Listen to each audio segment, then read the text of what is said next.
तो स्टार्ट। इंसानी कान कैसा होता है? सबसे पहले इंसानी कान क्या काम करता है बच्चों?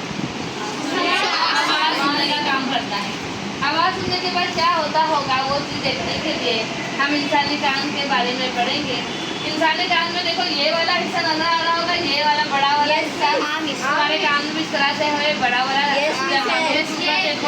तो इस कान को कहा जाता है पिन्ना। क्या कहा जाता है? पिन्ना कहा जाता है।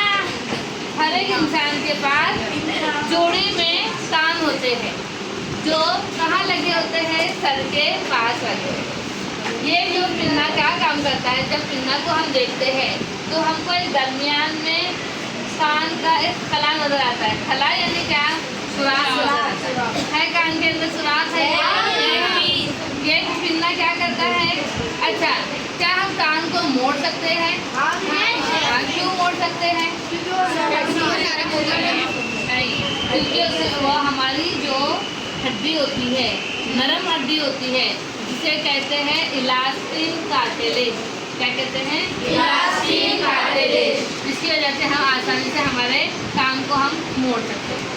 अब पिन्ना के जरिए सारी आवाज़ें जमा होती है इस खला में जाके। देखो दिख रहा है, ये लाइट में जला रही, देखो ये नजर आया खला, लाइट नजर आ रही।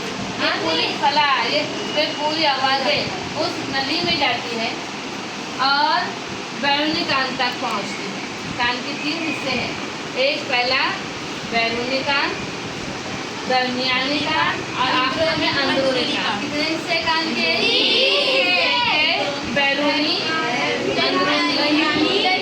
दरमियानी और फिर अंदरूनी। अब ये आवाज़ कहाँ चली गई? दरमियानी कान में।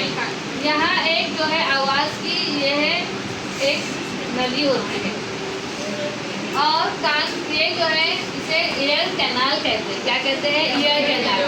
इसी नली में आवाज़ जाकर कहाँ चली जाती है? दरमियानी कान में।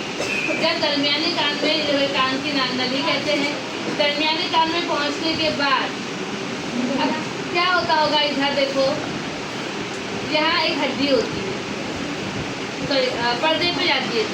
आवाज़ कहाँ जाएगी? पर्दे के पास। हमारा जो पर्दा है वो टाइट है एकदम इस तरह से, यानी अगर हम कोई चीज़ चुबा दें तो फौरन फट जाएगा। तो ये जो कान का पर्दा उसे कहते हैं ईयर ड्रम। क्या कहते हैं? Ear drum.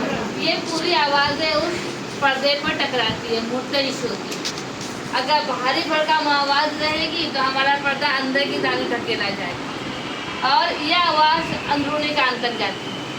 जब अंदरूनी कान में जाएगी तो आपको एक घूंगे की जैसी हड्डी नजर आएगी और जिसे कहते हैं कोखलिया। जिसे क्या कहते हैं हम? कोखलिया। ये हड्डी क्या करती है? ये पूरी आवाज़ की जितनी शिद्दत है वो जोर से वाइब्रेशन होता है और यहाँ एक लिक्विड जो है वो लिक्विड से टकराती है। जैसे ही वो लिक्विड से टकराती है वो बरकी इशारे में तब्दील हो जाता है और बरकी इशारे में तब्दील होने के बाद ये जो नली होती है यहाँ से वो आवाज़ आती है जिसका कनेक्शन हमारे दिमाग से होता है। वो दिमाग से टकराती है।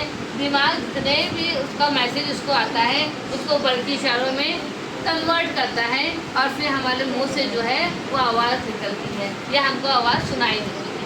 जैसे हमने कुत्ते की भौंकने की आवाज़ सुने तो हम कैसे बोलते हैं? किसकी आवाज़ है बच्चों? अगर मैं ये क्या आवाज़? अब ये बताओ, ये आवाज़ तो ये सब आवाज़ें कैसे करें? जैसे ये सब आवाज़ उससे लिया है बैरूनी कान है। बैरूनी कान से कहाँ गई? वो कान की नली में। कान की नली से कहाँ गई? बैरूनी कान में। बैरूनी कान में कौन मिला? उसको पर्दा मिला। पर्दे से वो टकराई। टकराने के बाद कहाँ गई? अंदरूनी कान में गई। अंदरूनी कान में कहाँ गया? का कनेक्शन कहाँ से रहेगा? दिमाग से रहेगा। दिमाग कहेगा ये कुत्ते की आवाज़ है, फिर हम मुझसे कहेंगे कुत्ते की आवाज़ थी, टेस्टर की आवाज़ थी, बुक की आवाज़ थी। तो सोचो कितने कम सेकंड में ये तमाम आवाज़ का कन्वर्सेशन होता होगा। हम 1 मिनट में बताते हैं ना, जैसा मिसाल के तौर पर बच्चे की आवाज़ है, देखो फैन चल रहा है उसकी आवाज़ तुमको सुनाई दे रही होगी, 2 सेकंड में ये काम अंजाम पाता है। और आखिर में कहेंगे कि जो पर्दा होता है और ये जो कान की नाली होती है उसमें ये पूरा बता देते ये सब इसके अंदर जो है ये पूरी जो कान की हमारी नाली है इसमें वैक्स होता है। क्या होता है? वैक्स। हम कान का मैल कहते हैं ना, तो वैक्स क्या करता है, अगर हमारे कान तो हम सो रहे उठ रहे बैठ रहे कान खुले ही रहते हैं, तो कान में क्या जा सकता है? कीड़े मकोड़े आराम से जा सकते हैं, लेकिन वैक्स क्या करता है? उस चीज़ को अटका देता है, वो चीज़ हमारे पर्दे तक पहुँचने नहीं पाती। इसलिए बोला गया है कि हमको कान के बर्ड से थोड़ा वो साफ कर सकते हैं, लेकिन तो नौकरी चीज़ हमारे कान में जाना नहीं चाहिए, नहीं तो एयर ड्रम क्या हो जाएगा, पर्दा क्या हो जाएगा, फट जाएगा। समझ गए बच्चों? Yes, समझ से Yes,